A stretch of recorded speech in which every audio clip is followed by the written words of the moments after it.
विकासात्मक विकलांगता या विकासात्मक विकार उन कंडीशंस के लिए प्रयोग किया जाता है जो बच्चों के विकास में एक या ज़्यादा एरियाज को प्रभावित करते हैं, चाहे वो शारीरिक हो या मानसिक। कुछ कॉमन विकासात्मक विकार जो आप अक्सर सुनेंगे उनमें है ADHD या attention deficit hyper activity disorder, autism, cerebral palsy, बौद्धिक विकासात्मक दिक्कत या इंटेलेक्चुअल डिसेबिलिटी, दिखने में और सुनने में दिक्कत, हियरिंग एंड विजन इम्पेयरमेंट, पढ़ने में या स्कूली विद्या अर्जन करने में दिक्कत, जिसे लर्निंग डिसेबिलिटी कहा जाता है। विकासात्मक विकारों के कुछ लक्षण पहले कुछ सालों में उभर के आते हैं, पर ऐसे भी कुछ विकार या विकासात्मक अक्षमताएं हैं जो थोड़े देर में डायग्नोज होते हैं। उदाहरण के लिए लर्निंग डिसेबिलिटी,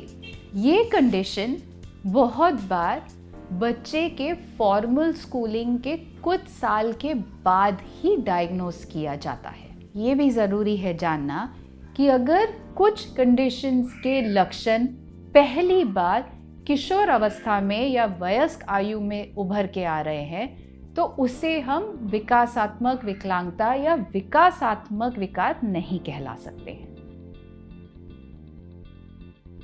यदि आपको अपने बच्चे या किसी और बच्चे के विकास के बारे में चिंता है और आपको ये जानना है कि क्या उसके विकास में कोई देरी या विलंब है, तो बिल्कुल इंतज़ार न करें और ऐसे किसी डॉक्टर या संस्था से संपर्क करें जो बच्चों के विकास के एरिया में काम करते हैं। सबसे पहले एक क्वालिफाइड प्रोफेशनल या क्वालिफाइड डॉक्टर आपसे मिलेंगे और आपके बच्चे के विकास के बारे में जानना चाहेंगे। वो पूछेंगे कि आपके बच्चे ने अलग अलग कौशल किस उम्र में प्राप्त किए, फिर वो अपनी असेसमेंट करेंगे। खुद बच्चे के विकास के अलग अलग भागों का वो एग्जामिनेशन करेंगे। दूसरी चीज़ है, वो आपके साथ ये डिस्कस करेंगे कि आपके बच्चे की खूबियाँ क्या है, अच्छाइयाँ क्या है और कौन से वो विकास से जुड़े हुए कौशल है जिनको प्राप्त करने में आपके बच्चे को दिक्कत हो रही है। तो आपके बच्चे की स्ट्रेंथ्स और डिफ़िकल्टीज डिस्कस करेंगे। तीसरा स्तर है, वो फिर उसके बाद आपको बताएंगे कि आपको अपने बच्चे के विकास के लिए किन थेरेपिस्ट से मिलना है, जो कि एक प्लान बनाएंगे ताकि उस बच्चे के विकास से जुड़ी हुई जो दिक्कतें हैं उसको किस तरीके से सपोर्ट किया जाए, उसको समर्थन किया जाए, वो तरीके आपको बताएंगे। सभी बच्चों का विकास अलग अलग गति से होता है। हालांकि विकास के अलग पहलू जैसे बोलना, चलना, भागना, दूसरे बच्चों में दिलचस्पी लेना, ये सभी जो कौशल है वो एक स्पेसिफिक पीरियड या स्टेज में दिखते हैं जिसे हम डेवलपमेंटल माइलस्टोन कहते हैं। सामान्य तौर पर विकासात्मक विलंबित बच्चे दूसरे बच्चों की तुलना में ये विकास से जुड़े हुए कौशल या तो धीरे सीखते हैं, बिल्कुल भी नहीं सीखते हैं या कुछ अन्य तरीके से सीखते हैं। डेवलपमेंटल मॉनिटरिंग आपके बच्चे और बच्चे के डॉक्टर के साथ आपके जो विजिट्स होते हैं उसका एक रेगुलर भाग होना चाहिए। तो क्या होता है ये डेवलपमेंटल मॉनिटरिंग? जिस तरह जब आप बच्चे को लेके आपके चाइल्ड स्पेशलिस्ट के पास जाते हैं तो उसकी सेहत के बारे में, उसके वजन, उसकी हाइट के बारे में आप लोग डिस्कस करते हैं, देखते हैं कि वो बराबर से बढ़ रहा है कि नहीं।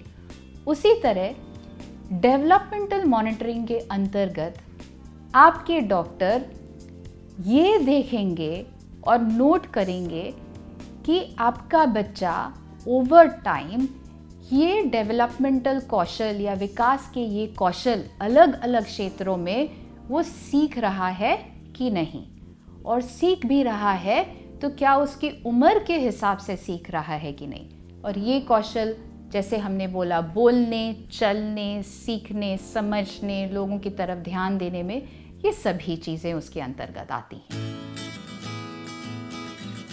यदि आप किसी विकासात्मक विकार वाले बच्चे को जानते हैं तो उसके साथ आप उसी तरह मेलजोल या इंटरैक्ट करें जैसे किसी अन्य साधारण बच्चे के साथ करेंगे। उसे आदरपूर्ण ग्रीट करें, उसकी तरफ देख के उसकी आंखों में आंखें मिलाकर ग्रीट करें, उससे डायरेक्टली बात करें, चाहे वो आपकी तरफ देख के बोल नहीं रहा हो तो भी उससे हाथ मिलाने के लिए अपना हाथ आगे बढ़ाएं या फिर उसे हाई फाइव दें।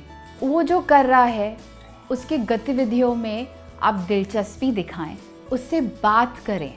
अगर वो आपकी बातों का जवाब नहीं भी दे रहा है तो भी उससे बात करें। इस बात को ध्यान रखना बहुत ज़रूरी है कि साथ साथ में हमें संवेदनशील होना है, सेंसिटिव होना है। जैसे अगर कोई बच्चा व्हीलचेयर पर है तो उससे बात करने के लिए हम अपने घुटने पे नीचे जा सकते हैं ताकि हम उसके आंखों में आंख डाल के उससे बात कर सकें। बहुत ज़रूरी है कि खुद ही तय ना कर लें, अनुमति लें। उनसे कुछ कहना है, जैसे हमें दूसरे वाले कमरे में जाना है, क्या अभी हम जा सकते हैं? या फिर क्या मैं आपके व्हीलचेयर को उस कमरे में लेके जा सकती हूँ?